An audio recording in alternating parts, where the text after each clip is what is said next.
Hey guys, what's going on? Well, I just got a couple of units in, and real nice units. This is a Model 2. I do want to thank Brian. Worked out a deal with him, and this is your radio now. I took the housing off. It had a couple scratches on it, but it was very nice. And I think that you're going to be really, really happy when you open that package, Brian. I think that everything worked out for the best on both ends, and I wanted to make sure that you had. I wasn't happy with, I know that you were all right with, the housing that, in the first picture, but that housing had a few more scuffs on the screen than I could really accept. And because I got this unit and I got the 2500, and I couldn't send it out to you like that, and I wanted to see if I could find in my back stock a good housing. And I did have one that I'd been holding back for a VHF unit that was just really, really nice, and I know you're going to be very pleased with it. And the radio package is something that's going to make you smile. And not only that, you're up in New Jersey and you're dealing with the hurricane fallout and all the shit that comes along with it. And best of luck to you, man. Stay safe while you're doing it. That unit's going to get you by fine. But yeah, he switched from UHF to VHF. And normally I don't engage in trading radios back and forth, but it was a good deal, and it worked out for the best. But anyway, this is a Model 2, and very nice radio. The only reason I switched this out is I'm kind of partial to this housing. It's just really, really nice. And I like the black on black, only on a Model 2. I don't like it on Model 3s. Don't ask me why. You'll see a cat tail here. That's my cat. I'm just, I like the, the FDNY knob set up, and I do like the, the black on black. It looks really good. I just don't like it on Model 3s. Don't ask me why. I don't know. I've had them on there, but, it's like, well, I just don't really like it. Anyway, with this unit's going to be sent out. I've already dropped the money down, and I've got housings already in reserve in my back stock, but those I'm saving for conversions on those that are new in the box, the Q splits, that I think I'm going to probably wind up converting several of them, at least two of them. Two more. I've had two done. You saw the ones that I had out. They turned out so nice. I'm going to go ahead, and I think I'm going to go with two more. But I'm going to wait just a little bit to do that, because I've got this one that's going to be going out. I bought a brand new housing, the keypad. All of my refurbs go up to Michigan. And the radios, I do not buy a radio that needs refurbed. The radios by themselves have to stand a quality test of being completely usable and completely acceptable, cosmetically and internally and performance-wise. If they can't do that, then I'm not going to waste the money on even purchasing a unit, because if you put a crappy radio, if you throw money, it's like throwing money down a rat hole. I'm not going to do that. I'm not going to give a customer a radio that's been beat to shit, put a new case on it, and say, yeah, it looks really good, it looks really pretty. Well, not if I know that the radio was really beat up before then. It's just not worth it.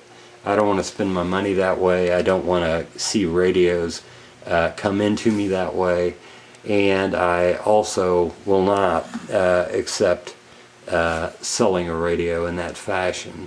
So what I do is the radios that I get as mint as I can, and you've seen the quality that, you know, I've been able to maintain in my purchases.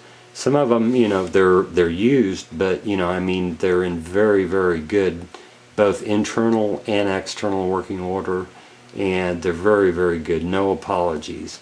So, you know, that's a good thing. And I've worked very, very hard to maintain a high level of quality in that. But what I'm going to do with this Model 2 is I'm going to send it out, and I don't know if I'm picking up traffic on this or not. This is receive only on this zone. Yeah, I am. Let me go up a zone, because I'm going to need to do a demo here on this. But anyway, what I do is I buy brand new housings, the keypad hardware and the keypad rubber membrane is brand new. All the seals are treated. I go through these radios. I work with the code plugs, and I also make sure that the radio internally and on the outside is as good as I can possibly get it. And if it, you know, it's got to be up to spec. They have to be aligned correctly. You can get a radio refurbed. You can send it off to a guy who's, you know, maybe got 100, you know, 100 feedback rating or less, that does firmware upgrades. But what they won't tell you is what they're really trying to do is they're trying to learn on the radios that you're sending them. Be real wary about people who are programming, who offer programming services on eBay and offer firmware upgrades on eBay, because a lot of times those guys are working off of customers' radios for the first time. And I've looked at the feedback that they've got, and I've looked at their history, and I've looked at the low numbers, and I've also talked to those people, and it's not a good idea to do that. If you're going to get your radio upgraded, get it upgraded right. Like I said, I send mine up to Michigan, and they're tuned on an Aeroflex diagnostic unit. They're all brought up to specs. Everything's bench tested. Everything is fully tested. The units that need LCDs, which usually I don't run into, but you know, if I have a Model 1, and I haven't really, I may have had to, I'm sure I've bought 1 or 2 LCDs along the way, you know, for a 5K, but usually what I try and do is get, you know, a Model 2 that's already got a very, very good, you know, that's in very good condition when I get it, and at the same time has a very good LCD in it. So I get all new components to put in it. I don't put used components. I don't buy them secondhand. I don't, you know, I don't go on eBay and, you know, look for used parts, because used parts can fail, and you know, I don't like to sell that way, and it's worth the money, it's worth the extra money to not have a customer get a headache over something that they paid good money for. And believe me, that, you know, that has happened. It's happened to me. I've got a lot of headaches in boxes before, and my cat's going to town, but I've had a lot of headaches in boxes before. I know that feeling, and I don't like it. So, you know, in that respect, you know, it makes you very very conscious of what you get. Let me see here. Yeah, this unit is very, very nice. If I didn't say it, I just did 2 takes of this. So Brian, thank you very much. You're going to be very happy when you get your unit and get that radio package. You need it. And Hurricane Sandy, you know, that was a bad deal, and I know you've got a lot of cleanup to do, and you know, anytime something like that happens, it takes a long time for things to get back to normal. Just be safe, and I know the gear I sent you is going to get you on your way, the unit, and you're going to be very happy, and it's going to work for you. This 2500 I got is very, very nice. There is one issue with it, but I took this in on a trade, and he just tossed it in. It's a tagless radio. It's the first one I've ever had, but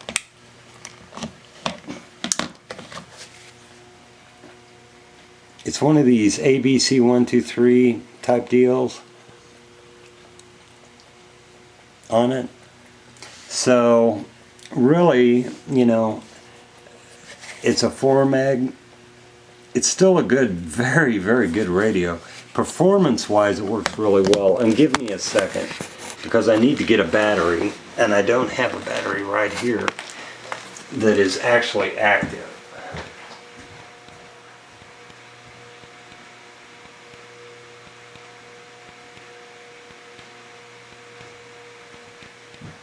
I need to break out a couple of Impress batteries for these 2500s. Yeah, this one, okay. Because the battery that I'm using for the 2500s, or 2500s I've sold,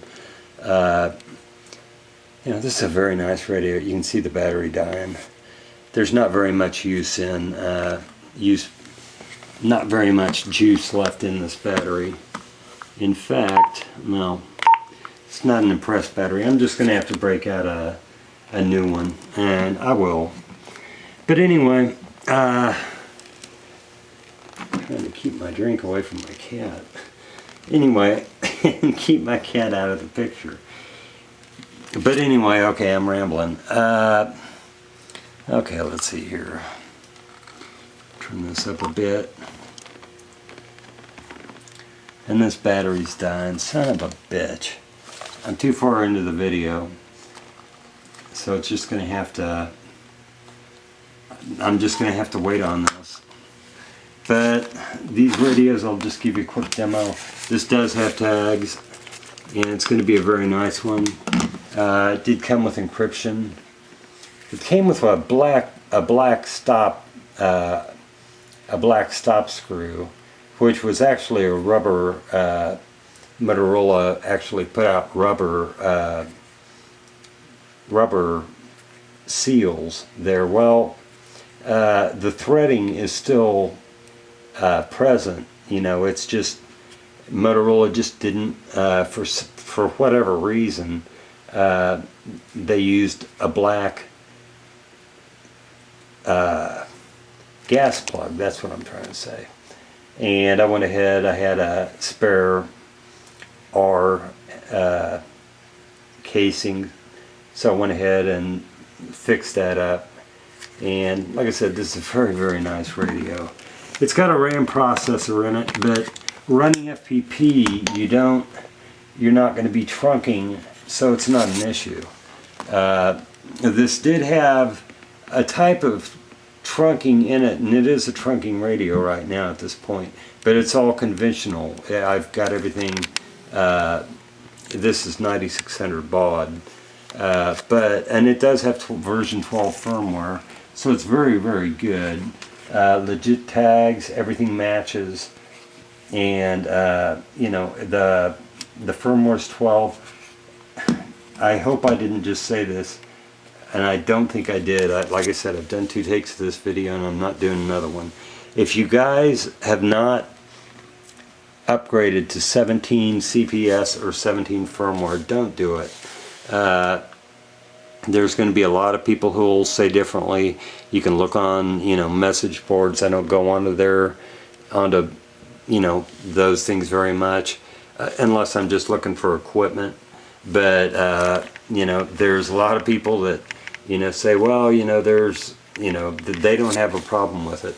Well, I talk to a lot of agencies across the United States, and they run 1500s, they run, you know, 2500s, they run 5000s, and a lot of the guys who are, you know, who are heading up the agencies have told me about a lot of problems that they're running into with, you know, compatibility issues with that firmware. Not the firmware in the radio, I'm sorry, in the CPS. Long read and write times, timeouts, fail 0182s, you know, it's just a pain in the ass. If you can stick with version 12 firmware up to 16, I don't see any reason in the world to move up to 17. I do get 17 in my radios, but if there's any way possible, I try to keep the CPS, I try to have it programmed on 16 CPS. It's just 16 runs so much better, and you know, if you're at 12 to 16, just stay there. Don't go to 17. Don't buy into the bullshit. You know, Motorola it was such a bad error in judgment. I don't know what they were thinking about when they did this. Boy, I'm picking up long distance nuisance delete. Where are you, son of a bitch? There we go. Yeah, where was I? Damn it. Anyway, 17 is just something to stay away from. It's not something that you really want in your radio, and you don't want to put it on CPS. Yes, you can roll back. You can roll back from 17, but in order to do that, you have to like go into a hex editor, and you have to be good with computers. And I do not have the time and patience. I've got enough patience to deal with you know, the internet and YouTube and eBay and, you know, programming radios. When it comes to modding radios out, I don't think it's a good idea. You know, you can bump, you know, radios up, and you can do a lot of mods to radios, but I'm not confident that those, even though, and I'm going to get a lot of people pissed, but you know, at the same time, I'm just saying, you know, I don't think it's a good idea to modify. Boy, nuisance. Jeez. I don't think it's a good idea to modify a program. I just don't. It's kind of like jailbreaking an iPod, you know, or an iPad, or whatever the hell you do. You know, it's just not a good idea. Although the guys who do that and who do it successfully really know what they're doing. So, you know, it's just one of those things that if you really know what you're doing, you won't have a problem. If you've never done it before, you know, and they will even tell you, you know, if you screw your radio up, don't come to us. You know, don't come whining to us if you lose your job, you know, because you're working on a, you know, on an agency radio that you weren't really supposed to be dicking around with, and you know, you screwed it up. You know, it's not for, you know, a first timer or even somebody who's, you know, moderately into programming radios. It's for somebody who really knows the ins and outs of not only computer editing and software editing, but the makeup of these radios. The guys who do it very well, and I would have no problem with, you know, with the fellows who, you know, who are experts at doing that. But for myself and for, you know, the majority of the people who own, carry, and the agencies who use these radios, I would not suggest a mod on these. Anyway, I'm probably repeating myself. If I am, fuck it. Anyway, 2 takes of this and, you know, it's enough for me. But yeah, these radios are really, really nice. VHF is going to be switched to FPP, and it'll have 240 channels max on it because it does have FPP. 9600 baud also gets knocked down from I think 1,000 channels to 240. Can't get away from it. You can do a mod, I think, on it, but I wouldn't do it. Check. That's digital. Check. So, without getting feedback and without doing all that, and you know, that's about all I'm going to do with this. But good units, good radios, And this one I'm not too sure about, but I do know it's a workhorse and it works very well. You know, it's very, it's very nice. Tagless, I really don't like dealing with tagless radios, but at the same time, a nice 2500, 4 megger, and it works. Transmits and receives just fine. I've got to get a battery for it, and I've got it back in my shop, and I've just got to break one out of the box and use it, because these two batteries just ain't getting me by. You know, the units that I sold that were 2500s, I sold them with very good impressed batteries, and I sold them with the best batteries I had. Now I'm limping along with these, and they're not getting me anywhere. They're almost dead. So, you know, something's got to give, and it's going to be having to break out an Impress for the 2500. But anyway, good radios all the way around, and you can look for this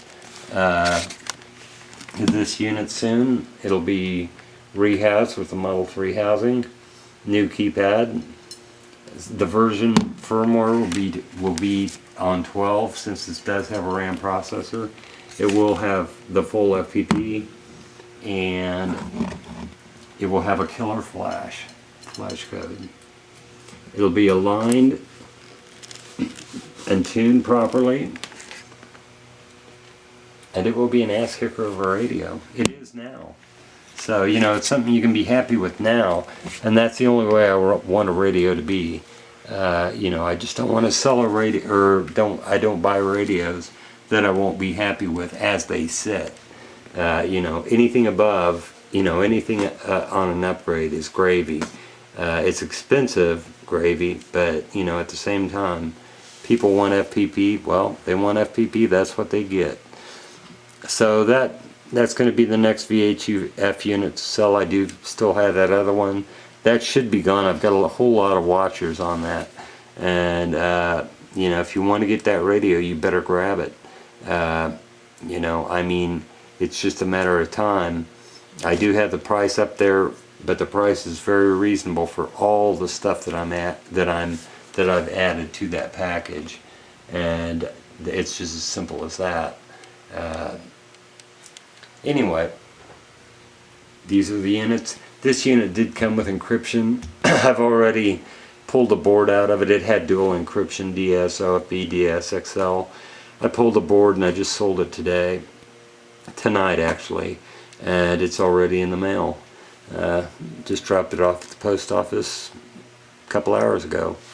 So that's going to be going out to Nathan in Colorado. Thank you very much for that, Nathan. And you may be winding up with the radio that's on eBay. I don't know. I believe I think you want 17 on your radio for the firmware. If you do want that, then I'm going to have to send it to Co, and I'll probably just have him sell it. You know, sell it to you through him, since that's, you know, you like buying from him, and you know, you bought from him in the past, and he helps me out, and you know, I don't mind at all going that route. But that's probably what you may end up with, is that 5000. We'll see. But I haven't heard from you in a while, and you know, I just saw you buy that module, and that module's on its way. You're going to be very happy with it. But anyway, good units, very good units. This one really works good. Right time. This has never been touched by 17 CPS. The right time on this thing, with it loaded, is about 20 seconds. 20 seconds max. You know, I mean, on 17, it drags. You know, the read in the right time lags, and you know, I thought it was my computer, but I've shifted to different computers, use the computers in my shop, use different versions, use different laptops, use different platforms altogether. Still, you know, 17 drags. 17 sucks. It's just simple as that. Anyway, take it easy, guys. Golly, 24 minutes in. Oh man, long video. But anyway, very nice things happening. A lot of chargers, a lot of mics, a lot of gear, and a lot of good radio packages, a lot of good radio units. Haven't broken out the ones that are new in the box and set those up for sale, but those are slated to go, and they will go. So 2 of them have been upgraded, 6 of them are still Model 2s, 2 of them of which I'm probably going to go ahead and I'll have 4 of them sell as Model 2s and 4 sell as Model 3s. Q-split. But this is a VHF. I wanted a VHF. He needed a UHF. We worked out the deal, and that's pretty much it. Take it easy, guys. Later on.